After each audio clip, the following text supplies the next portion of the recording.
on, girl, it's time to go. Get your purse and let's get on out of here. Hey guys, this is Toy Banks in for Better Wife, Better Life, helping you balance it all. I am continuing with my series, 5 Needs of a Man and a Woman. And I shared with you in the first video that the staggering statistics show that 1 out of every 3 marriages end in divorce, and that is sad and unfortunate. And so I have come to find out, even in my own marriage, I've been married for 18 years. My husband and I have 4 boys. And I have found out that the only problem that you'll ever have in a marriage is a need problem. You don't meet my needs or I don't meet yours. And so today we're going to focus on the second need of a man and a woman. And so I'll start with the ladies. The second need of a woman is communication. Man, that's right. That awful, dreadful word that you think is a curse to you is a blessing to us. Men, we need it. When you come home and we ask you how was your day, we really actually are interested in what happened in your day. And we also want for you to ask us how our day was. It is important that you talk to us and share with us your deepest thoughts, what's going on with you on your day-to-day. I mean, we need to communicate about many things like our children, how we're going to raise them, the issues that they face every day. You want to talk to your wife to find out what's going on with her. She might be going through a challenge at work. She might be going through temptation. But if you don't talk to her, you will never know that. Also, we need to communicate when we're going somewhere. I mean, it is not fair when a man tells a woman, well, I'm gone, I'm going to be out. I'll be back when I be back. What is that? Just as you should want to know and should know where she's going and when she's coming back, guess what? Same thing for you. Your wife should know where you are at all times. And I'm not being petty with that. What I'm saying is, if you're going out with your friends to a restaurant or something, let her know. If you're going to the game, let her know that. She should know that. No one should ever ask the woman, where's your husband? And then she says, well, I don't know, because he didn't tell me.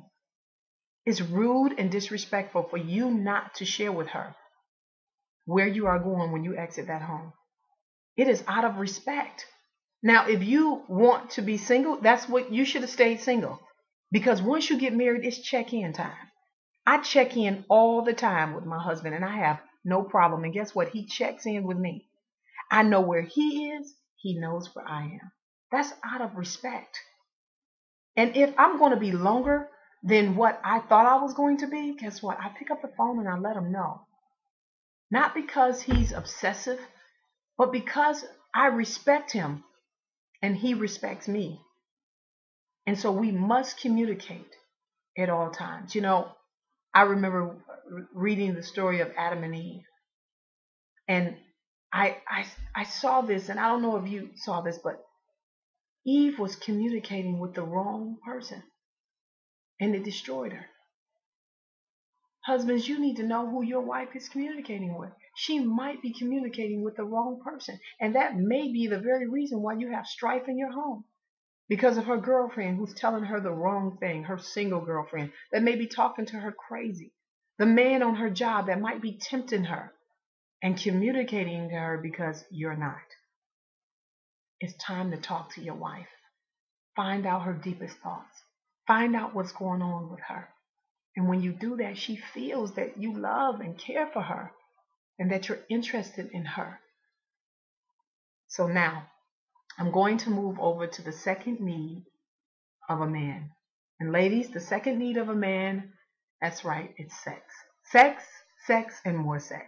Men just can't get enough of sex. S-E-X. That's right, sex. Women, you have no right to hold your husband hostage by manipulating him and using him by not giving him sex. You know, the Bible says in First Corinthians chapter 7 that your body does not belong to you once you are married, and his body doesn't belong to him. And so sex is so important. God made it so vitally important that even if you decided to go on a fast, that you have to go to your spouse and ask them first. And if your spouse say, baby, this is not a good time, then you can't go on the fast with the rest of the church or with the rest of the group or whomever you're trying to fast with, because your husband is not at a time where he can take that, and you must respect that. Your pastor cannot make you go on a fast when your husband, who is the head of your household, says, no, not right now, baby. And if they want to go on a 41-day fast and your husband say, babe, I can do 7 days, all you can do is 7 days, because sex is so vitally important to a man. Now listen, the men have to have self-control, and there's times that you might need to go on a fast and things of that sort, and you need to talk it over to your husband and let him know these things, and you guys have come to a time where you could do that. But when there are times when a man is saying, babe, I can't do that right now, don't do it. Even the Bible continues to say in 1 Corinthians chapter 7 that even when you come off a fast, he said, hurry up and get busy. Why? So that the enemy doesn't have a place to come in and tempt you or him. That's how vitally important sex is. And men, studies show, men think about sex way more than us. Women, they don't want it, they need it. And when they don't get it, they malfunction. And they are easily vulnerable to temptation. I mean, when your husband goes to work, these women are out here, they ready to snap your good man. And you're not supplying him with this very important need. Well, he becomes more vulnerable to temptation when you are withholding sex from him. Remember, ladies, he doesn't want it. He needs it. And he gotta have it. So assume the position and give it to him. I'm Toy Banks, in for Better Wife, Better Life, helping you balance it all.